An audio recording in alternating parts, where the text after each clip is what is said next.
ታሪካችን የሚጀምረው በዓለም ላይ ትልቋ አህጉር በሆነችው ኤዥያ ውስጥ ከሚገኙ ሀገራት መካከል አንዷ በሆነችው የኢንዶኔዥያ ዋና ከተማ ጃካርታ ውስጥ ሲሆን እዚሁ ጃካርታ ውስጥ የሚገኝን አረመኔና አደገኛ እስረኞች የሚገኙበትን ትልቅ እስር ቤት እያሳየን ነው። እዚህ እስር ቤት ውስጥ ከሚገኙ አረመኔ ታሳሪዎች መካከል ሊ የተባለው አደገኛ እስረኛ አንድ ክፍሉ ውስጥ ብቻውን ታስሮ የሚገኝ ሲሆን ሊ ጃካርታ ውስጥ የሚፈጸሙ የሕገ ወጥ የሕፃናት ዝውውርን የሚመራ አደገኛ ማፊያ እንደነበር እንረዳለን። አንድ ቀንም የእስር ቤቱ አስተዳዳሪ የሆነው ሰው በፖሊሶች ታጅቦ እስር ቤት ክፍሉ ውስጥ ወደሚገኘው ሊ በመሄድ በሊ ምክንያት የጠፉና የሞቱ ሕፃናትን ፎቶ ወርውሮለት በሱ ምክንያት ስለተጎዱት ልጆች ዘላለም ዓለሙን እስር ቤት እንደሚበሰብስ አስተዳዳሪው ለሊ ቃል ይገባለታል። በዚሁ ቅጽበት ግን የእስር ቤቱን ወለል እየወለወለ የነበረ አንድ ታሳሪ ከሚወለውልበት መዘፍዘፊያ ውስጥ የደበቀውን ጩቤ በማውጣት ከአስተዳዳሪው ጋር ከመጡት ፖሊሶች ውስጥ አንዱን አንገቱን ወቅቶ በመግደል የገደለውን ፖሊስ መሳሪያ ወስዶ በአስተዳዳሪውና አስተዳዳሪውን ባጀበው ፖሊስ ላይ የተኩስ ርምታ ይከፍትባቸዋል። በተኩስ ልውውጥም ፖሊሱና መሳሪያ የተኮሰው እስረኛ እርስ በራስ ተተኳኩሰው ሲሞቱ የእስር ቤቱ አስተዳዳሪ ደግሞ ክፉኛ ቆስሎ በመንፏቀቅ ላይ ሳለ ማፊያው ሊ አስተዳዳሪው ከፍቶት ያልዘጋውን የእስር ቤቱን በር ከፍቶ በመውጣት አስተዳዳሪው አፍ ውስጥ እጁን ከቶ መንጋጭላውን በማላቀቅ አሰቃቂ አገዳደል ይገለዋል።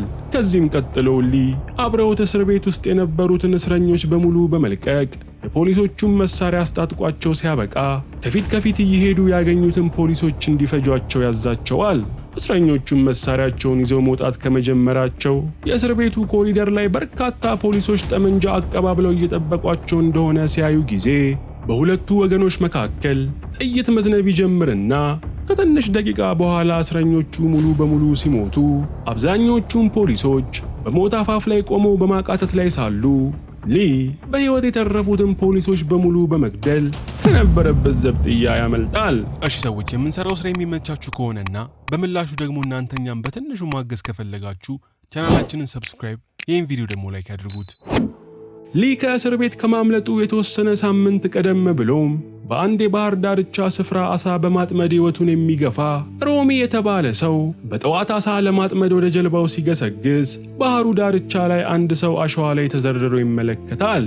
ታሪካችንም በድጋሚ 2 ወራትን ወደፊት በመውሰድ ከጃካርታ ወጣ ብሎ በሚገኘው ጀነራል ሆስፒታል ውስጥ የምትሰራ አይላን የተባለች ደስ ያላት ልጅ ከ2 ወራት በፊት በአሳ አጥማጁ ሮሚ አማካኝነት ተገኝቶ የመጣውን ታካሚ ሰው እየተንከባከበችው ሲሆን ነገር ግን ታካሚው ምንም አይነት ጠያቂ ዘመድ የሌለው በመሆኑ አይላን ታካሚው ሰው አንጀቷን በልቷት ሁል ጊዜ ክፍሉ ተኝታ እንደምታድር እናያለን።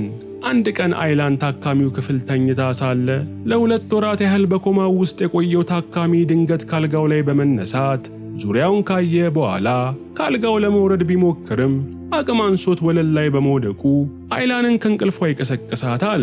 ይህን ጊዜም አይላን ታካሚውን ወደ አልጋው እንዲመለስ በማድረግ ለ2 ወራት ያህል ኮማው ውስጥ ቆይቶ እንደነበር ገልጻለት ስታበቃ ስሙንና ለኮማ ያበቃውን ጉዳት ያደረሰበትን ማን እንደሆነ እንዲነግራት ብትጠይቀውም ታካሚው ግን ስሙንም ሆነ ከየት እንደመጣ እንዲሁም ምን ገጥሞት ሆስፒታል እንደተኛ ምንም የሚያስታውሰው ነገር እንደሌለ ያሳውቃታል።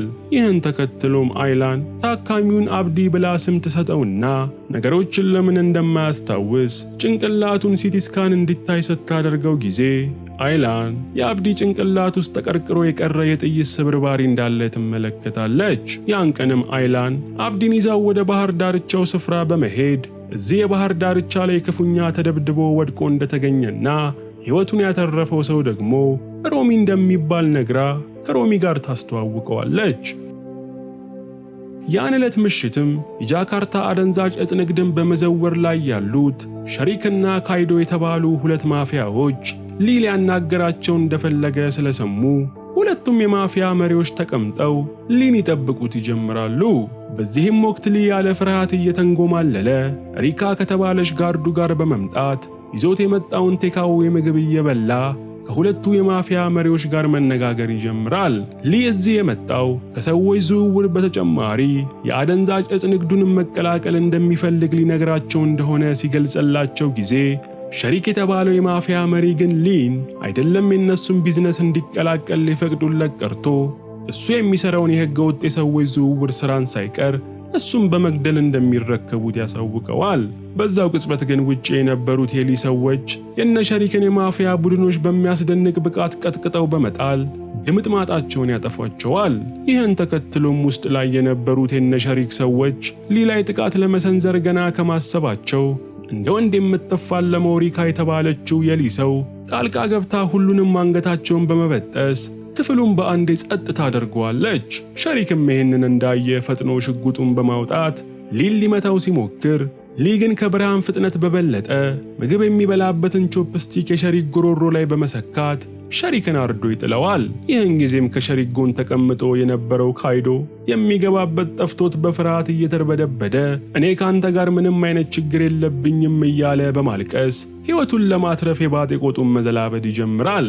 ነገር ግን ሊ ካይዶ ማልቀስ ሲጀምር ጭራሹኑ ስላስጠላው አናቱን በሽጉጥ ብሎ ሊገርለው ሲዘጋጅ ካይዶ ከ2 ወራት በፊት ሊን ለፖሊሶች አሳልፎ የሰጠው ኢስማኤል አሁንም በሕይወት እንዳለና ባህር ዳርቻ አካባቢ ወድቆ ከተገኘ በኋላ ሆስፒታል ውስጥ ተኝቶ እንደነበር መረጃ መስማቱን ለሊ ያሳውቀዋል።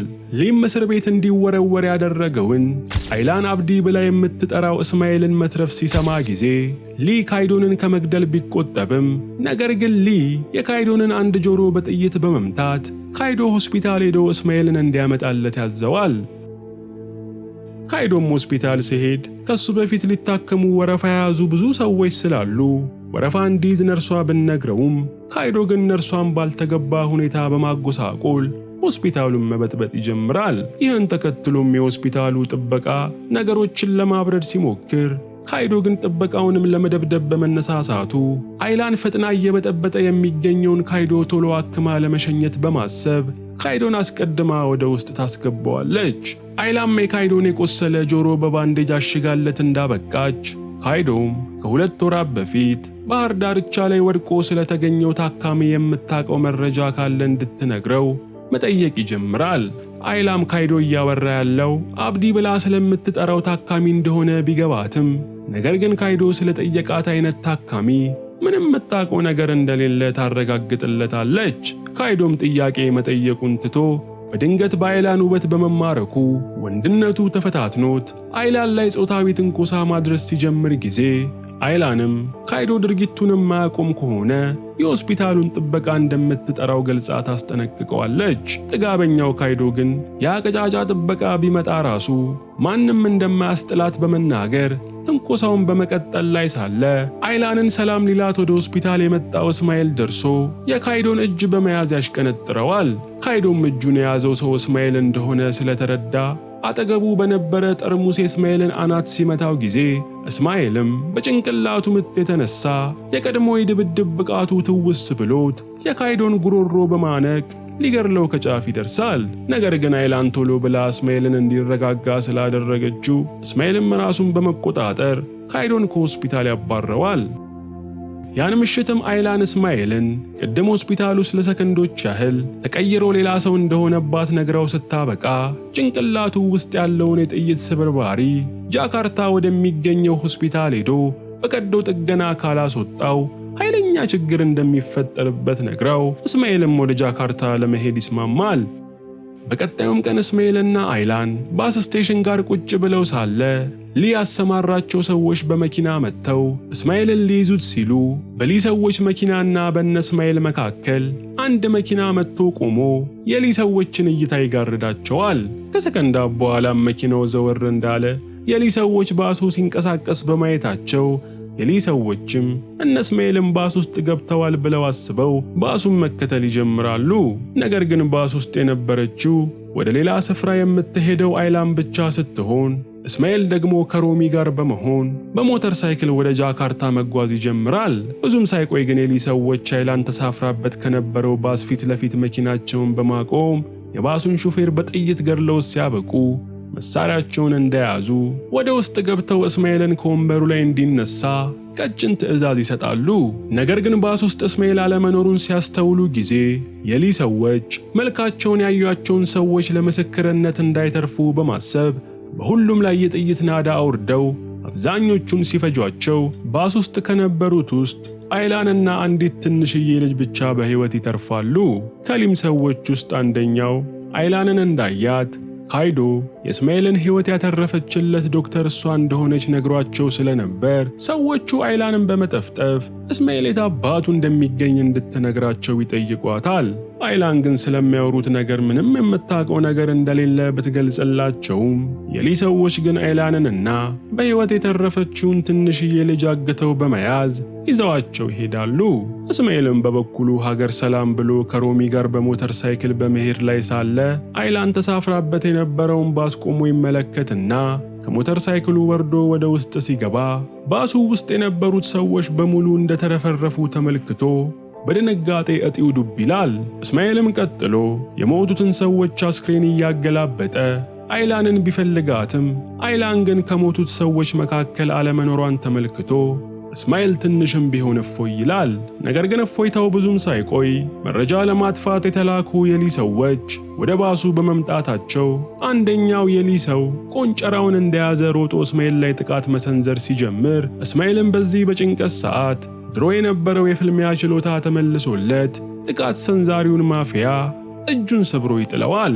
ነገር ግን ሁለተኛው ማፊያ ደርሶ እስማኤልን መጥቶት በመዘረር ላዩ ላይ ጋዝ አርከፍክፎ ባሱ ውስጥ ካለው አስክሬን ጋር አብሮት ሊያቃጥለው ሲል እስማኤል የሞት ሞቱን ከሁለተኛው ማፊያ ጋር በመፋለም እግሩን ክፉኛ ሰብሮት የለኮሰውን ላይተር ያጠፋዋል። ሆኖም ግን ሌላ ሶስተኛ ማፊያ የተለኮሰ ችቦ ይዞ በጋዝ የራሰው መኪና ላይ በመወርወር መኪናውን እስማኤል ላይ ሲዘጋበት ጊዜ እስማኤልም የሞት ሞቱን ከመኪናው በመውጣት በእሳት የተያዘ ልብሱን አውልቆ ይጥለዋል። እሳቱን ያነደደው ማፊያም የእስማኤልን በሕይወት መትረፍ አይቶ በሽጉጥ ሊገርለው ሲዘጋጅ ከእስማኤል ጋር የነበረው ሮሚ ጣልቃ ገብቶ ተኳሹን ቢገርለውም ነገር ግን በሂደቱ ሮሚ በጥይት ተመትቶ ሕይወቱ እስማኤል እጅ ላይ ያልፋል። እስማኤልም ሕይወቱን ባተረፈለት ሮሚ ሞት ልቡ ተሰብሮ እያለቀሰ ሳለ ፖሊሶች አካባቢው ላይ ደርሰው እስማኤልን በሰደፍ ፊቱ ላይ ብለው በመጣል በቁጥጥር ስር ያውሉታል።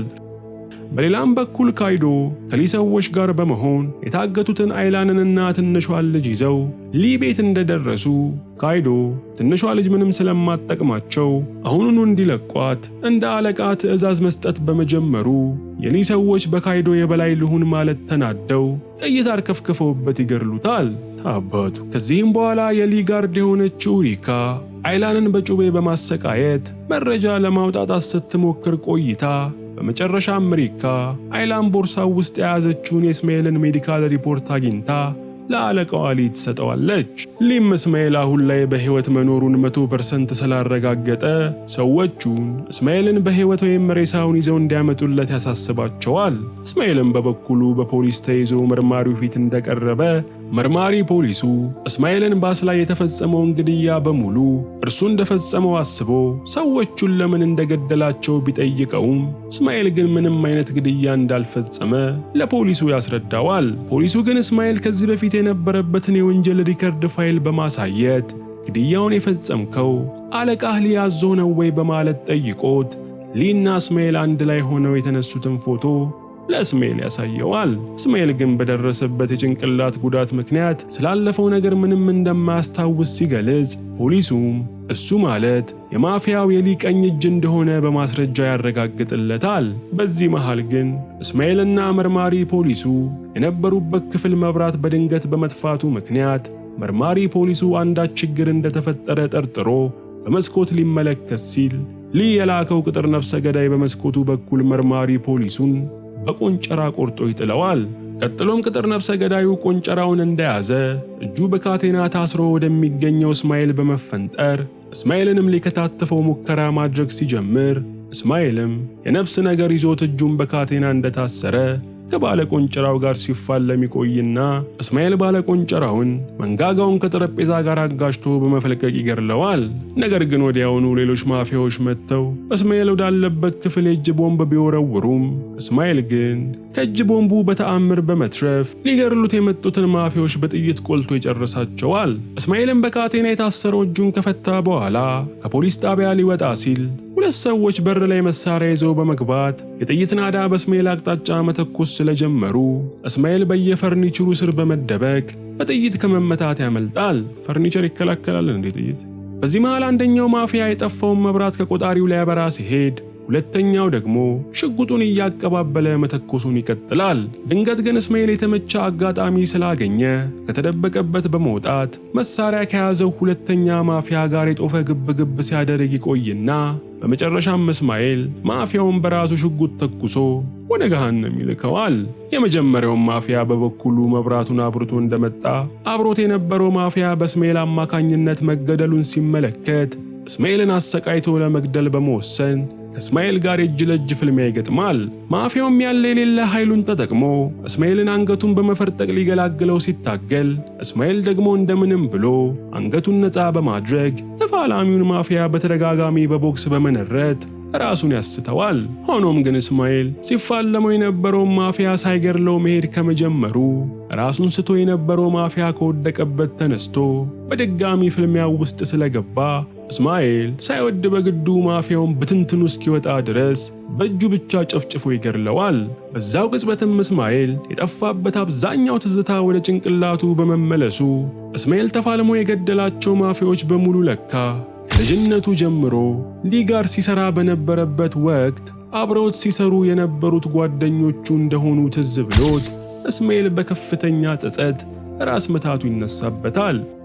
አይላንም በበኩሏ ታስራ የምትገኝበት ክፍል ውስጥ እንዳለች ኪሷ ውስጥ ይዛ የነበረውን መቀስ አውጥታ ክፍሏ ውስጥ የሚገባውን ሰው ወቅታ ለመግደል እያሰበች ሳለ አረመኔው ሊ ትንሿን ልጅ ይዞ ሰተት ብሎ ወደ ክፍሏ በመምጣት አንቺ ነሽ እንደ እስማኤልን ሕይወት ያተረፍሽው በማለት ቢጠይቃትም አይላን ግን ምንም ሳትመልስ ትቀራለች።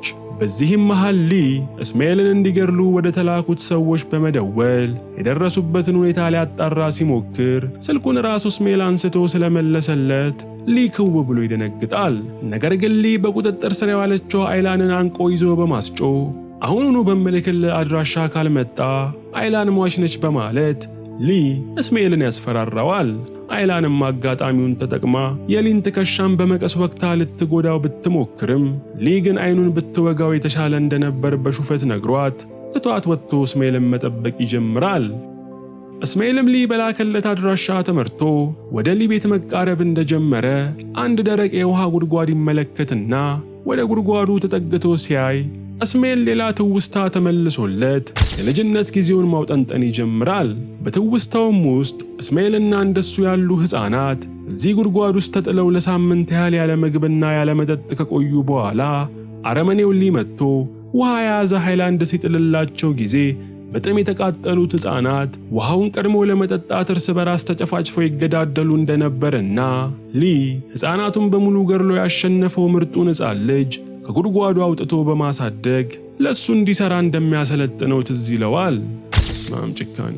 በዚህ መሃል ቢጆ የተባለ እንደ እስማኤል ሁላ ከጉድጓዱ ተርፎ የወጣ የእስማኤል አብሮ አደግ ጓደኛው ወደ እስማኤል በመምጣት እስማኤልን በጣም እንደሚወደውና ሊገድለው እንደማይፈልግ ገልጾ ሲያበቃ እስማኤልን አሁኑኑ ፊቱን አዝሮ እንዲሄድ ይለምነዋል።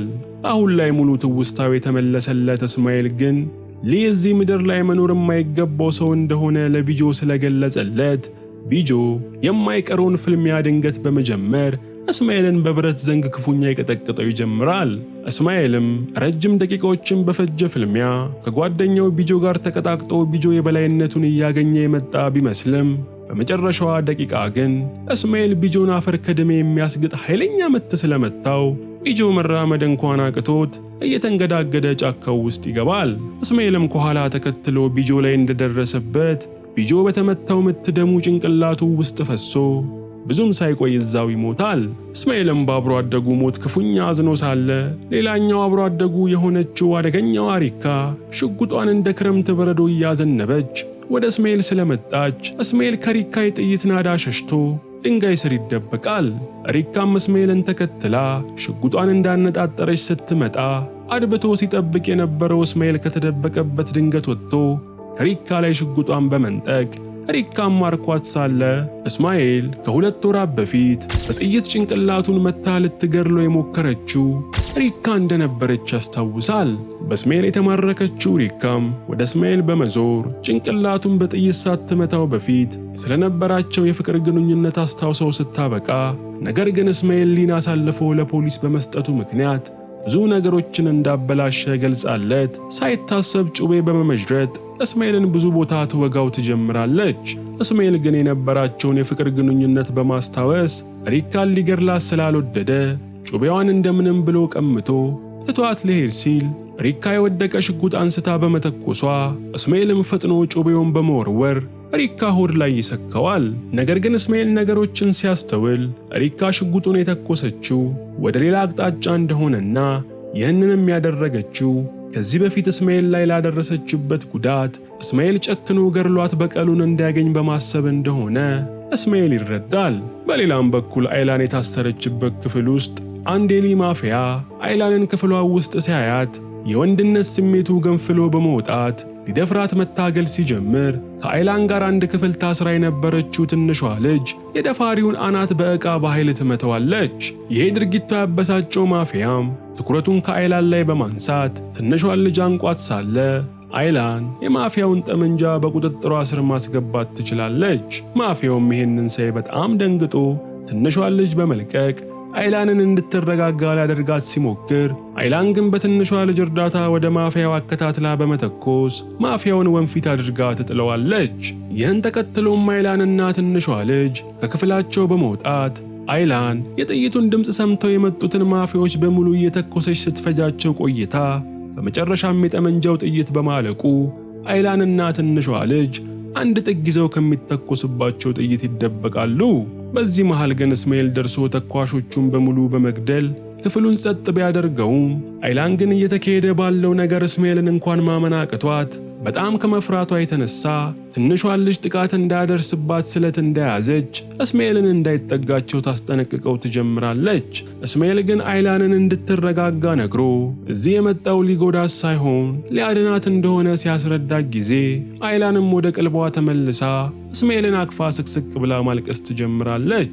በዛው ቅጽበትም አረመኔው ሊ እስማኤልን ሊገጥመው ስለመጣ እስማኤል አይላንንና ትንሿን ልጅ ወደ ደጅ እንዲወጡ አዟቸው እሱ አለቃው ከነበረው ሊ ጋር መፋለም ይጀምራል። በፍልሚያቸውም መሃል እስማኤል የሪካን መሞት ለሊ ሲነግረው ጊዜ ሊ ሪካንን ከሁሉ አብልጦ ይወዳት ስለነበር ከልቡ የሆነ የሐዘን ጩኸት እስማኤል ፊት ይጮሃል። እስማኤል ግን ሪካ የሞተችው ዛሬ ሳይሆን ከዓመታት በፊት ሌሎች ሕፃናትን ገርላ ከጉድጓድ የወጣችለት እንደሆነ ለሊ ሲነግረው ጊዜ ሊ ይበልጥ በመናደድ በታላቅ ቁጣ ተሞልቶ ከእስማኤል ጋር መደባደቡን ይቀጥላል። በሊና በእስማኤል መካከል የሚደረገው ድብድብም በሁለቱ ብቃት የተነሳ የበላይነቱን የሚወስድ ቢጠፋም ወደ በኋላ ግን እስማኤል ሊ ላይ ኃይለኛ ቡጢ ሰንዝሮ ከቡጢው ኃይል የተነሳ ሊ ራሱን ስቶ መሬት ላይ ይዘረራል። ነገር ግን ብረቱ ሊ ከተመታው ቡጢ በማገገም ከቤት ወጥቶ ወደ ጫካው መሸሽ ቢጀምርም እስማኤል ግን በድጋሚ ሊን ተከታትሎ ወጥቶ ለረጅም ደቂቃዎች ሲፋለሙ ከቆዩ በኋላ እስማኤል ሊን ጫካው ውስጥ የነበረ የሾለ ግድግዳ ላይ ወስዶ በደረቱ ይሰካዋል። ሊ ግን የሞት አፋፍ ላይ ሆኖ እንኳን ባይበገሬነቱ በመጽናት እስማኤልን የሱ ደረት የተሰካበትን የሾለ ግንድ ላይ አንገቱን ሰክቶ ሊገድለው በመታገል ላይ ሳለ እና አይላን ደርሰው እስማኤልን በመጎተት ከሊ እጅ ያስጥሉታል። ይህን ተከትሎም ሊ ብዙ ደም ፈሶች ጫካው ውስጥ ሲሞት እስማኤል ደግሞ ጉልበቱ ክፉኛ ተዳክሞ ራሱን ይስታል። በመጨረሻም ይህ ከሆነ ከጥቂት ቀናት በኋላ እስማኤል ጭንቅላቱ ውስጥ የነበረው የጥይት ስብርባሪ በሰርጀሪ ወጥቶለት የሆስፒታል አልጋ ላይ እንዳለ አይላንም ከጎኑ ሆና የእስማኤልን መንቃት በመጠባበቅ ላይ ሳለች እስማኤል ጣቱን በማንቀሳቀስ የአይላንን ስም መጥራት ሲጀምር አይላን ከደስታ የተነሳ አይኖቿ በእንባ ሲሞሉ እያየን ታሪካችን ያልቃል።